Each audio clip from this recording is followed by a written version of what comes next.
All right, let me show you guys what I've got done in here today. And if you watched my other video, you know I got all the walls shot with clear lacquer last night. They turned out really good. I'm really happy with them. I got all the plastic down. I got all the plastic off of this in here. I got plastic off my wood burning stove, all the paper off the floor. Got all this in here stripped down and cleaned up. I even swept and mopped the floors today, believe it or not. Got all the plastic out of here, but it turned out really nice. You can kind of see it's a little shiny now. That's a satin finish, and it will dull down just a little bit more. Not much, but give it 48 hours, and I think the shine will go away just a little bit. I don't want it that shiny, but I'll take what I get. In the meantime, well, let me show you why I'm in here. This is my gas top stove for propane.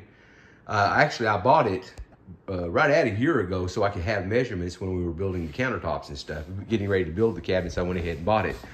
And I got the countertops installed. I am really not happy with the big box door. These ends right here, I'm gonna put up a couple of videos. These ends are my cut. I used 2 clamps in that level to clamp my saw down. My cuts are straighter than the factory cuts. This thing, you can put a level against it on this edge and shine a light up through there. You can see daylight. It like it touches like right here, and it touches down there, and in the center there's a belly, or it goes like this in some places. And the tops of these countertops, there's places where it's just like this. You can put a light over there, set a level down, you can see daylight underneath it in places. This one right here, I've shimmed it. I even took a 2x6 and put it right here and screwed it from the bottom trying to pull it down. And this one is so bent, it's so bowed. I put shims back here, shims here, and shims underneath the front right here, trying to level. I got it level, but I'm gonna have to sand this edge out right here. It's got an edge right here and right here. I did everything I could possibly think of. I didn't want to do this, but I couldn't get away from it. See this big old long scratch right here? I didn't have no choice. I had to use it. Just like right here, the end of this countertop is sanded down at an angle. I can't remember if this end with it or not, but there's a lot of problems. I mean, as expensive as these blame things are, just like right here, you got a big old ding in it right there, a ding in it right there, and the other side was worse. I just picked the better of 2 evils. But yeah, my cut on this end was straighter and smoother than the factory cuts. And I am not a carpenter by any means. I'm telling you, I've told you that before. But this wood, I am not impressed at all. I bought 2 8-foot pieces, and to get a 10-foot piece, which would have worked, it would have cost me like another, I can't remember. I want to say it was $100, about $200 more. But I didn't want to put just a little bitty strip in. So what I did is, see where my cabinet stops, I brung it on out. I thought, well, that's probably where the trash can is going to go anyways. So I just brung the cabinet out a few inches so I wouldn't have just a little bitty strip up there. I thought it would be better.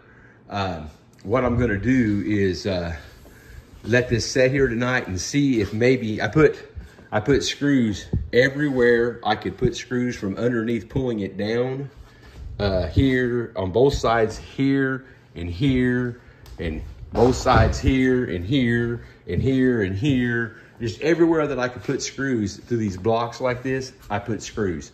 And then I also took a 2x6 and put, what did I put? 10 screws, 2, 4, 6. I put 8 screws through a 2x6 and stitched them all the way down through here, trying to pull that down. I was afraid to get too long a screw because I was afraid it might try to pop through the top. So I was only putting about, I was using these screws right here, and they're 1.5 inches, and I was going through these are 2.5, and I was going through a 2x6, which is 1.5 inches. So I wasn't getting but about a 1/2 inch of screw in there, but I was afraid I might pop through the top, so I was being gentle. But I had my gas range in here a while ago, it fit. I had my sink in here, it fits. And as you can see, I even, like I said, I swept and mopped these floors earlier. I was in here routering out for the dog bones to go. I put 3 over here and 3 over here, those little dog bone deals to pull that together. What I may do before I start sanding, I may come back out here after I go eat dinner, is I may mix me up some sawdust, get me some sawdust off the floor, and mix me up some sawdust and some, I've got some Gorilla Glue, and I may try to massage that into that crack. And then whenever I sand it down tomorrow, it won't be so seeable. But yeah, I've done everything humanly possible, or everything I know to do to get that down. Like I said, as you can see, it's perfectly level back there, and you bring the level to the front, and it's